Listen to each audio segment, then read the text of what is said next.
Persistent Programmer here, and welcome to my channel. So in this channel we solve a lot of algos and go through a lot of Leetcode questions. So if you haven't subscribed already, go ahead and hit that subscribe button under this video, and let's go ahead and get started today with our question, best time to buy and sell stocks too.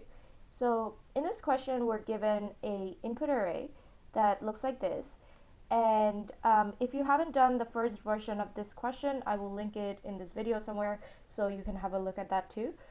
So the difference between that question and this question is that we are able to perform multiple transactions at the same time. So we can do multiple stock buy and sells, but we can't sell a stock we can't buy a stock if we haven't sold the previous stock already. So let's look through this example to understand the question. So we're given an array like this, and it says that buy on day 2, so if we buy when it's the lowest here, price 1, and sell on day 3, which is where price is 5, we made a profit of 4, right? And similarly, after we have done that transaction, then only we can proceed to our next transaction, which is to buy and sell again. So we buy the stock on day 4 again, which is where price is 3, and we sell the stock on day 5, which is where price is 6. And so we get the total of these two profits that we've made, which is 4 plus 3, 7. So if we look at the graph here, I have plotted out this array exactly.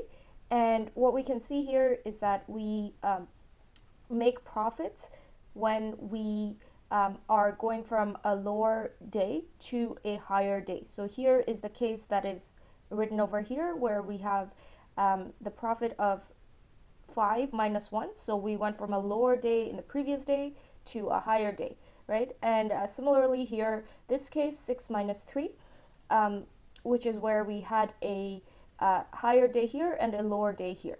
Okay, awesome. So let's look at some strategies on how to solve this problem. Okay, awesome. So we have visualized the problem here, and we can see that the maximum profits that we can make is when we have a low day and then we sell it at a higher day, and then keep selling it if we have a low day yesterday or the previous day and then a higher day the next day. So the sum of all these positive deltas is actually what's going to give us the answer, which is 7 here, right? So let's go through this example to make sense of it more. So let's say I take the deltas of everything in this array. So remember that we can't sell something we haven't bought, so it's going to be this value, the next value minus the previous value. So it's 1 minus 7, that's why it's negative 6. And then same thing here, 5 minus 1, 4. So we can see that this is a positive value, right?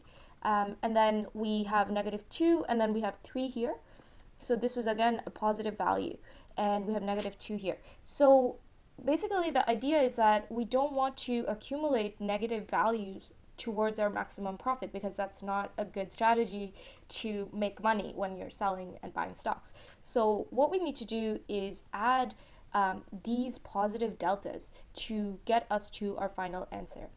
Now what we can bring from this is we can derive some conditions in our code that we need to check. We need to have a way to check if our prices in the next day is higher than the previous day. So this is what we're checking, right? And to convert that to our system code, what we need to check is if the current position I'm at is greater than the previous position. So I minus 1 is just getting us the previous position. So let's say I'm over here at 5.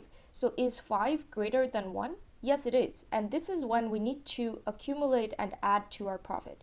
So that's the basic idea behind this problem. So what you need to do is just check this condition, and then if this condition meets, then we add that to the profit. The other case to keep in mind is that if you continuously have a negative delta, so there's no way for you to make a profit because you bought the stock on the highest day, you need to just return a 0. And with our check where we are checking if the price next day is higher than the previous day, it won't even hit this case. So we are good with just initializing that profit to 0 and then just returning the profit for this case.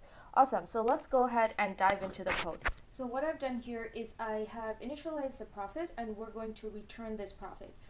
So I have that at the end, and what I'm going to do is create a for loop. So for I in range, and our range is going to start from 1 because we need to go to the previous number. So we're going to do we're going to compare that index, the price of that index, to the previous index, right? So we want to start at this position so we can compare the previous index and see if that value is higher, and if it is, then we're going to accumulate to the profits. So we can say len prices,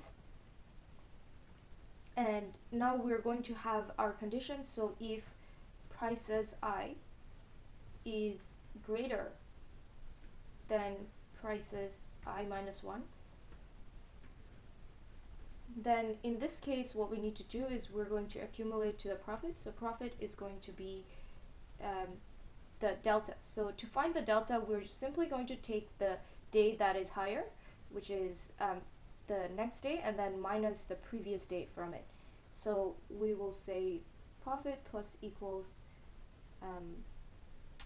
prices I minus prices I minus 1. Okay, and that looks good. And then what we're going to do is return that profit. Okay, great. So let me run this. Awesome, accepted. Submit. Yay, success!